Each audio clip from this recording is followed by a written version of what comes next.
Crosby, and you're listening to the Mean Joe Grizzly podcast. Hey, it's Tom Matthews from Return of the Living Dead and Friday the 13th, Part 6, to name a few, and you're listening to the Mean Joe Grizzly podcast. Enjoy. Hey guys, Tyler Main here, and you're listening to the Mean Joe Grizzly podcast. Hi, I'm John Russo, screenwriter of Night of the Living Dead. Welcome to the Mean Joe Grizzly podcast. Enjoy. Let me introduce myself. I'm Joe Grizzly, bitch.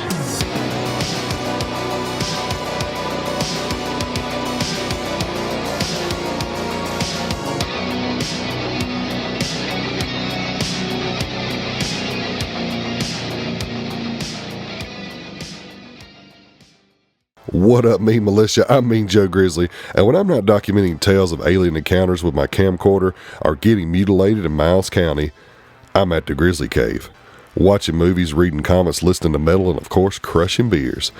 And man, I have got 2 awesome reviews for y'all on today's episode. On the last episode, I had a couple of decent horror watches with Azrael and Salem's Lot that I paired with Joker Folie Deux or Folie Deuce or whatever the hell that movie was called. So it didn't feel like a true introduction into the spookiest month of the year. But on this week's episode, man, both of these might end up on my top 25 of the year, honestly. These are 2 absolute bangers from 2 different subgenres. First, we have maybe the greatest entry in the VHS franchise, VHS Beyond, and then the highly anticipated 3rd installment of the Terrifier franchise. But before we get started, please make sure to follow me on all social media pages, subscribe to the show wherever you listen to podcasts, and subscribe to the YouTube channel by clicking the links in the description below. By doing that, you'll help me continue to talk about all forms of badassery. So let's get started with VHS Beyond. This is Grizzly Grade Reviews.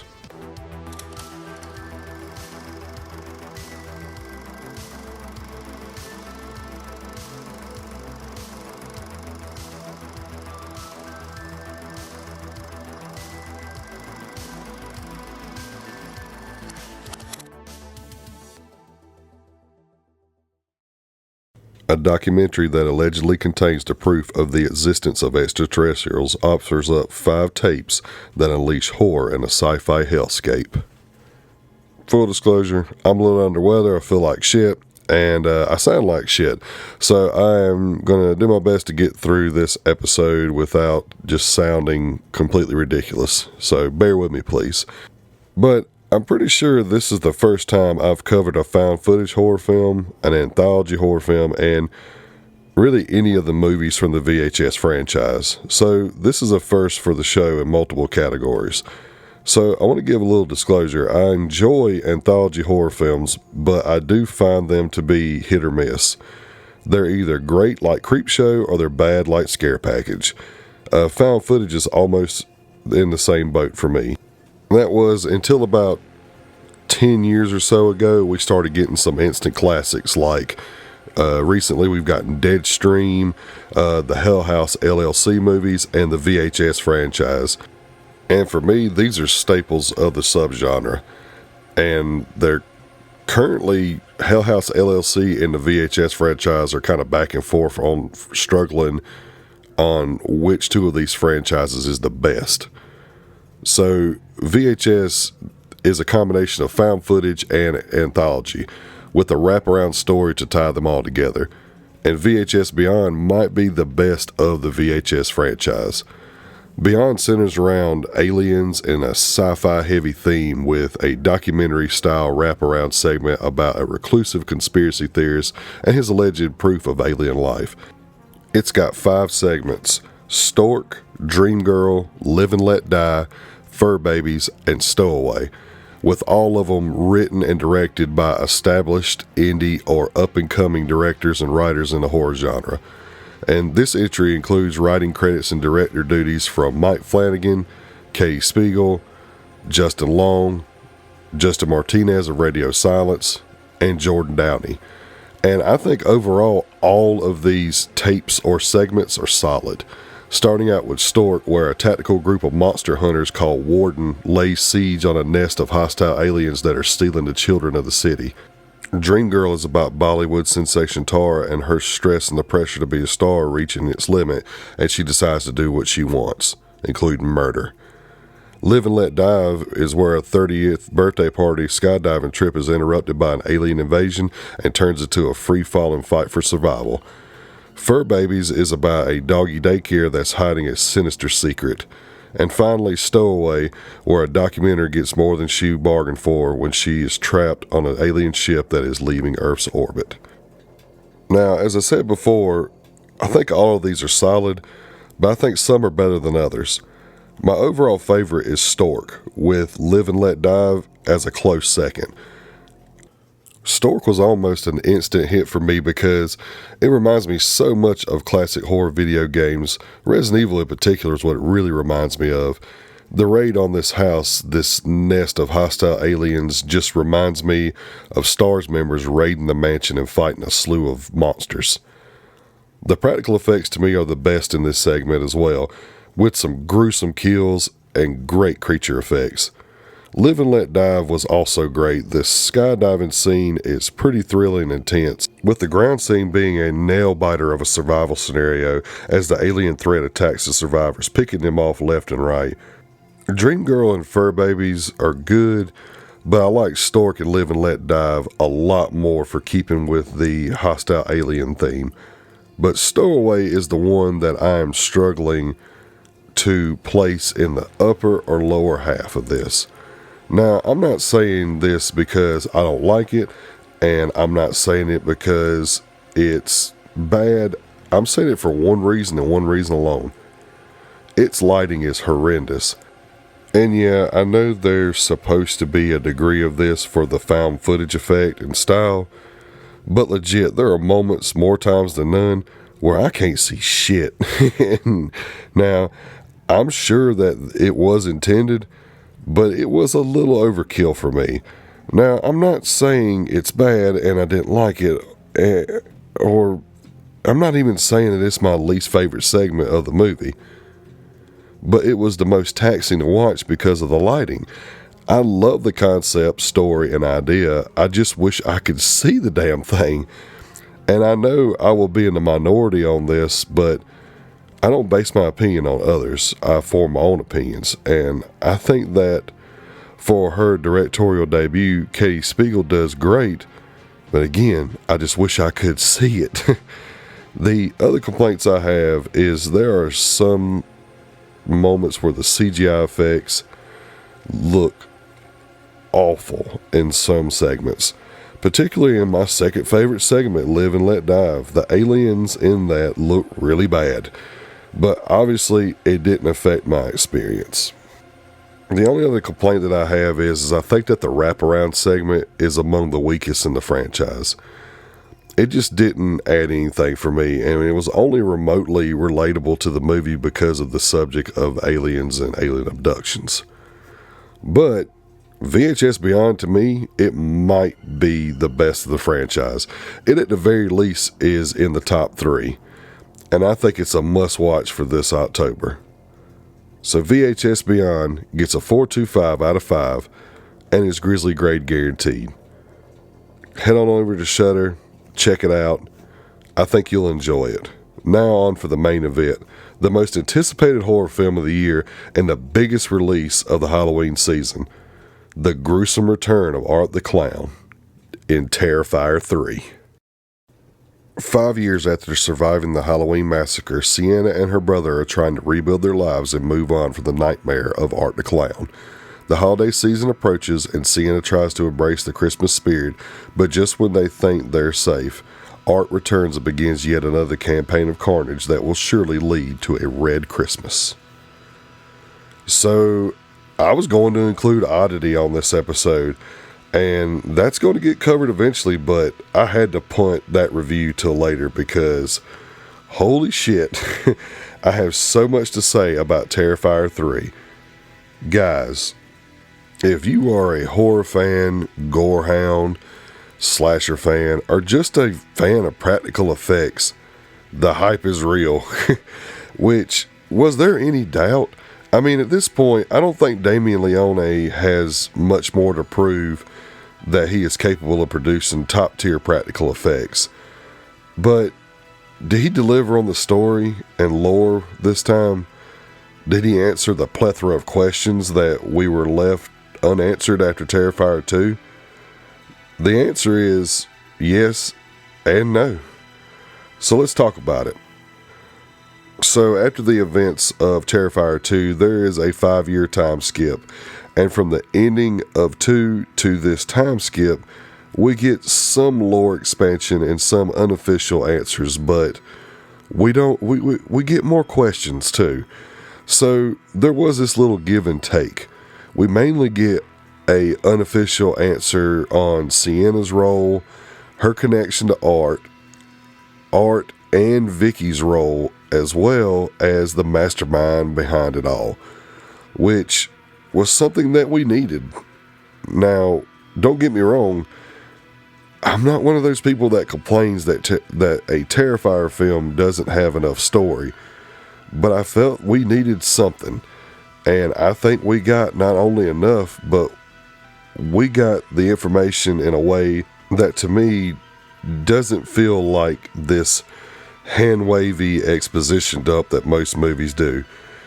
And speaking of appreciation, the amount of good cameos from horror legends in this movie is staggering, and it's actually tasteful fan service.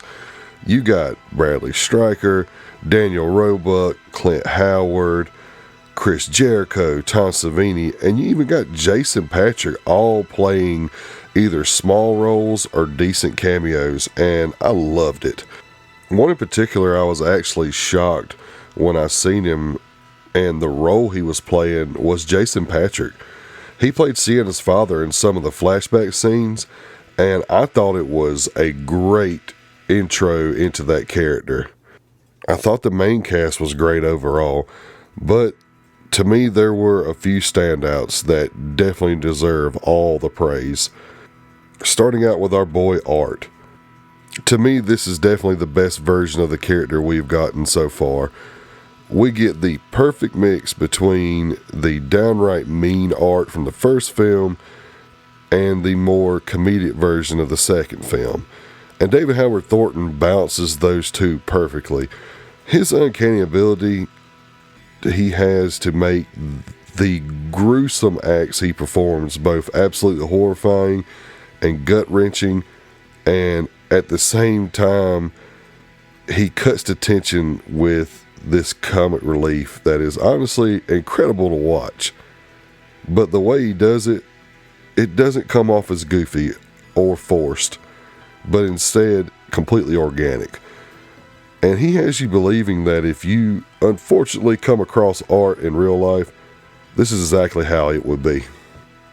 And it's crazy because honestly, I've seen some people compare Art and his quick rise in popularity to that of Freddy Krueger, and I think it's a very fair comparison.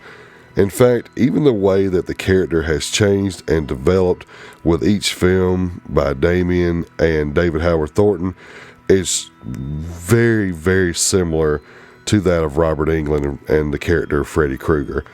The perfect example is the balance of Art in this film, just like Freddy in Dream Warriors. We have seemingly gotten the perfect version of Art, just like we got the perfect version of Freddy in that movie. And I think it's because of small decisions by Thornton and Damien Leone to give Art more range as a character, even though he is this silent killer. Like Damien's decision to put less prosthetics on Thornton's face, giving him more range of motion to display more exaggerated emotions, and that adds to these comedic moments that he has, and it also adds way more to these horrific moments. So I think that watching this character over the last like little under 10 years become this horror icon it's great to watch. Now the next standout and probably the most surprising was Vicky. She steals the scene every time she's involved, whether it be for good or for absolutely grotesque reasons. She is the scariest part of this movie, hands down. Every single time she is on screen, I get incredibly uncomfortable. And no, I'm not joking. And it's not just because of her hideous mutilated face, but because she is so sadistic and evil and depraved. And it puts off this crippling feeling that just puts me on edge. I'm being honest. I'm not even like exaggerating that. Even more than Art the Clown. Like she is a great villain. And I think that Samantha, I'm going to butcher her last name, Scafidi, she absolutely kills it. Like, she is diabolical in this movie. There's this one scene in particular that I'm not going to go into detail about, but it involves a shard of glass, and it is downright disgusting.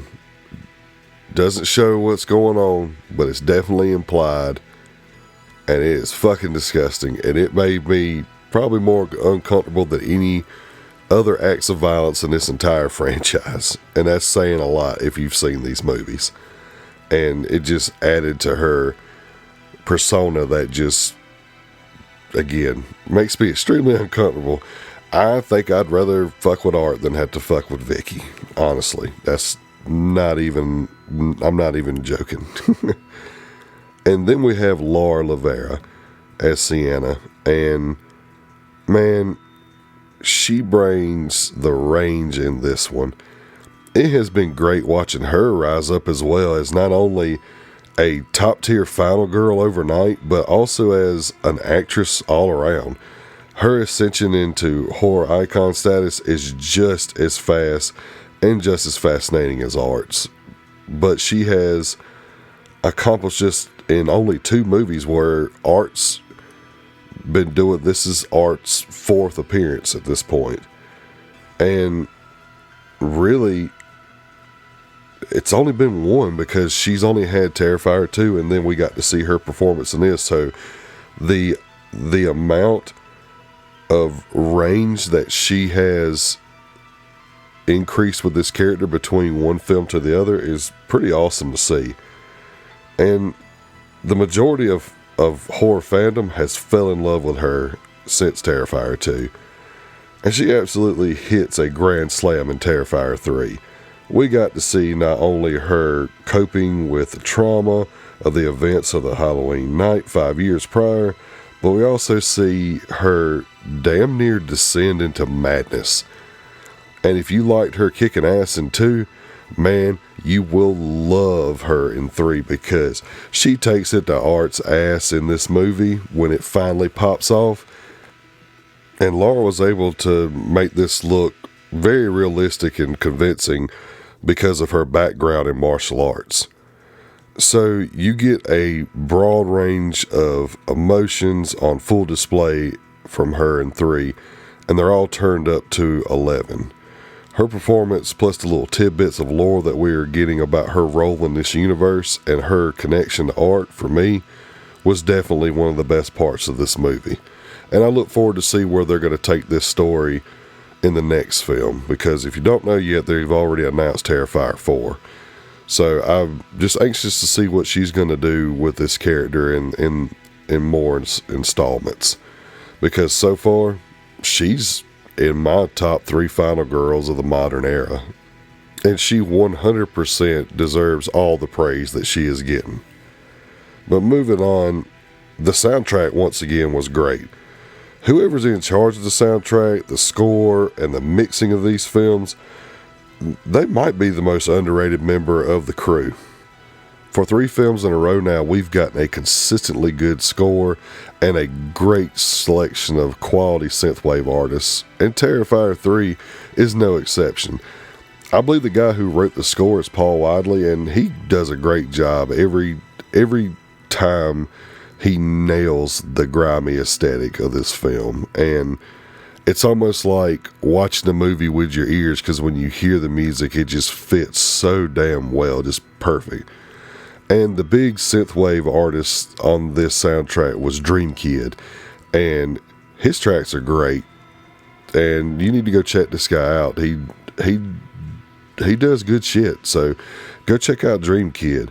And I also want to mention that Ice Nine Kills debuted their new music video after the end credits in my theater. It's called The Art of Dying, and it fucking rips. The video was insane, and it featured some of the former actors and actresses of the other films, as well as Art the Clown himself. So it was awesome. So go check that video out. I think it's up worldwide now. Moving on, you can also tell that the budget was much bigger, mainly in the cinematography, props, sets, and the practical effects. The movie looks great in every setting, but there was one that really stood out for me, and that's this old derelict house in the movie that serves as like Art's hideout. That place was creepy as fuck, and it looked great. They completely nailed that set. But I feel like I've talked enough about everything else, and it's time to talk about the kills. So the question is, does Terrifier 3 top the hacksaw and the bedroom kill from the other two films? I think they at least rival those two multiple times in this movie. Do I think that they top it? That's debatable, but they definitely rival it multiple times for me. They definitely pushed a toe over the edge on this one. And I have to give credit to Damien Leone. He found a way to do it in a very, very tasteful way, which was, I was surprised that he did. I mean, there are a few things you just don't do in horror films. Certain things are off limits, but Terrifier is a franchise where those limits are consistently broken. But I could say that Damien found a way to be respectful and to also cross those lines multiple times. And going into the movie, I was fully expecting for him to alienate the majority of his audience by breaking and all of these rules and crossing all these untouchable boundaries. And I don't think he did. I don't think he alienated his audience. I think that he had he did this incredible job of walking a tightrope with 1 foot on and 1 foot over the edge. So as I said before, he does at least rival those other two iconic scenes from the other two films multiple times. But if I had to pick one that would be the one that most people are going to say topped it, or at least is up there with those other two iconic kills, it's the shower scene. You see flashes of it in the trailers, and that's the one. Holy shit, it was rough. It definitely had the audience in my theater wincing and looking away. And I think the budget upgrade was very obvious. The prosthetics were great, and the carnage looked extra real this time around. And the shower scene isn't the only scene in the movie that has this iconic kill. Like I said before, multiple times now, they at least rival those other two iconic scenes from the other movies a few times. And the one scene in particular with Vicky that I was talking about, that I said she was real diabolical, that scene to me made me the most uncomfortable out of all of them, even the shower scene. So I'm telling you, man, Vicky don't play in this one. But I also want to talk about the final showdown briefly, and it was just badass. I'm not going to go into details because I'm not going to spoil anything for you, but it was exciting. It had you on the edge of your seat, and it was very well developed. It wasn't just hand wavy, and it was this build up throughout the movie, and it was awesome when it finally went down. And again, Sienna's a badass, and that's all I'm going to say. The showdown in this one was very, very satisfying. And finally, I found that the Christmas theme and setting was used to perfection, not only in the aesthetic, but in the kills. There's a couple of times where Art uses, I guess you call them Christmas themed weapons. Not necessarily like, my man ain't using candy canes to kill people or nothing, guys, but he just, you know how Art likes to make these really basic but kind of creative means of mutilation is what I call it. He makes one in here that's fucking cool as shit, and I really liked it. The carnage he causes with that one is super fucking cool. And honestly, I wasn't sure about the Christmas setting or how that was going to go, because I love the Halloween aspect better in Terrifier 2, but this was very well incorporated into the film. It didn't feel forced. It didn't feel like they were trying to just really make the Christmas setting like a gimmick. It felt a lot like Black Christmas and the Silent Night, Deadly Night movies. So it had that grimy, like, Christmas look to it, but even like the decorations and the filters and stuff they use on the cameras just reminds me a lot of those two movies. Not saying that this is in the league with those movies, but it definitely seems like Damien Leone was doing kind of a tribute to those two films. And this is kind of related, but it's odd that this and Terrifier 2 are strangely comforting. And yeah, I know it makes me sound sick and depraved for me even to say that when I'm talking about these two films, but they are so graphically violent and sadistic. But I'm talking about the atmosphere and the aesthetic that makes it comforting. Terrifier 3, just like with Terrifier 2, it captures the spirit of not only the holidays that they're centered around, but also the style is so reminiscent of these low-budget 80s horror films, but they bring them to the modern day, and usually that doesn't work, ever. You end up with something that is it's kind of like those corny Sci-Fi Channel movies, that they consistently fail upon capturing that style. But the grimy look and the feel, it just takes me back to some of these classics that us horror fans are so nostalgic for. And I could talk about that forever. So all I've done is praised almost every aspect of this movie. So what didn't I like? Did I dislike anything in this movie? Yeah, there's a few things that I think could have been done better. One was definitely a problem for me, was the underutilization of Elliot Fulham. The little bit of screen time that we get is a lot of character development and growth for Jonathan, and I don't know why his scenes were cut, or if he even had a lot of scenes at all. But it would have just been nice to see that development continue, because he experiences character growth and development just like Sienna does. Maybe not to the extreme, but he definitely has some growth as a character as well. And maybe they just didn't want it to overshadow Sienna, which it's understandable.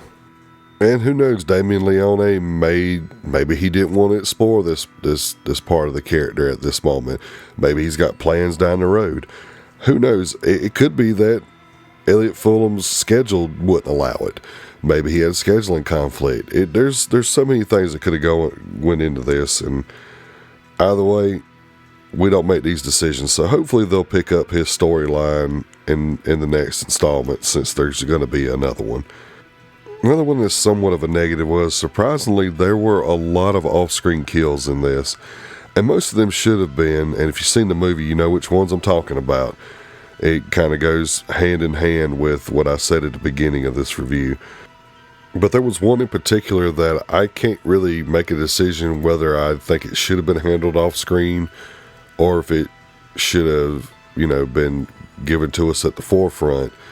But that one in particular, I think it makes or breaks the ending. So I think that the choice that Damien made was the right one, but it also, for me, it also puts a damper on things. It's really hard for me to explain and break down, but it had a big emotional impact, but I wonder if the emotional impact would have been the same if the kill would have been on screen. And finally, even though there is a ending to this movie, it kind of felt like this was more of a transitional film that kind of was pushing us to the next part of the story instead of its own entry. And I can't really put my finger on why I feel that way, but something gives me that feeling. And it doesn't really put a huge damper on things, but it definitely has that feel to it, and I can't really put that into words for you because it's hard for me to explain why I feel that way about it. But it's kind of like the experience I had with 2018 and Halloween Kills. I felt like 2018 ended the movie on this big climactic moment, and there really wasn't a definitive ending. It was just big moment, movie ends, and it just felt unfinished. And then Kills made 2018 better because it weaved the story better and filled in some of the gaps and just made it overall better and more coherent. So maybe Terrifier 4 will have the same effect. But guys, just like with Terrifier 2, I really like Terrifier 3. And I think I do like Terrifier 2 slightly more, but this is just another instant slasher classic for me. Art is a new horror icon, and there ain't a damn thing that you horror elitists can do about it. So you might as well embrace him. And I can't wait to see more Terrifier and more Art the Clown. So Terrifier 3 gets a 4.25 out of 5, and is definitely Grizzly grade guaranteed. Go see Terrifier 3 in theaters, guys. Support this movie. Let's keep this train going, because right now, Terrifier 3 is beating Joker at the box office, guys. That's crazy. It is beating the shit out of Joker 2 right now, and rightfully so. But that's insane that a big box office movie is getting its ass kicked by this little independent, gory slasher film. It's mind-boggling, and it's, as a horror fan, it is awesome to see. So make sure y'all go out, watch this movie, and support independent horror. And that does it for another episode. Make sure you click the links in the description and subscribe to the show wherever you listen to podcasts, and also follow the YouTube channel so you don't miss any of the content I'm bringing your way. Also, make sure you check out Carl Casey at Whitebat Audio. He is a synthwave master, and his music is being used throughout each episode, so check him out on Apple Music, Spotify, and YouTube. Once again, thank you all for being patient. I hope that my disgusting gurgly voice from being sick doesn't affect this episode too bad. Hopefully I'll be feeling better by the weekend so that I can give y'all a review on Smile 2 and a couple of other ones that's dropped on Shudder. I said it before, I'll say it again, Shudder is killing it this year. This might be the best year for Shudder originals that I've seen since I've had that service. So stay tuned for all of that. I'm going to eventually finish The Crow, guys. I feel like this is the segment that never ends. I really enjoy that story, but I just have not found the time to finish it and get it out there to y'all. But it will happen. Don't worry. I really appreciate y'all being patient on that. Just a lot of problems with the schedule this year, and I definitely bit off more than I could chew and was a little more ambitious than what I should have been. But live and learn. So next year I should have a better grasp on what I can actually do and what time allots me to do. So I'm going to have that planned out a little better next year. So stay tuned for that. Also going to try to revamp the Grizzly Cave to actually have a set so I can do more live reviews and stuff. So stay tuned for that as well. Hopefully, like I said before, that this cold will be gone by the weekend and I can bring out some more reviews, because I don't want to spend the spooky season sick. So, but once again, thank you all for all your support and your patience. And remember, I'm Joe Grizzly, bitch.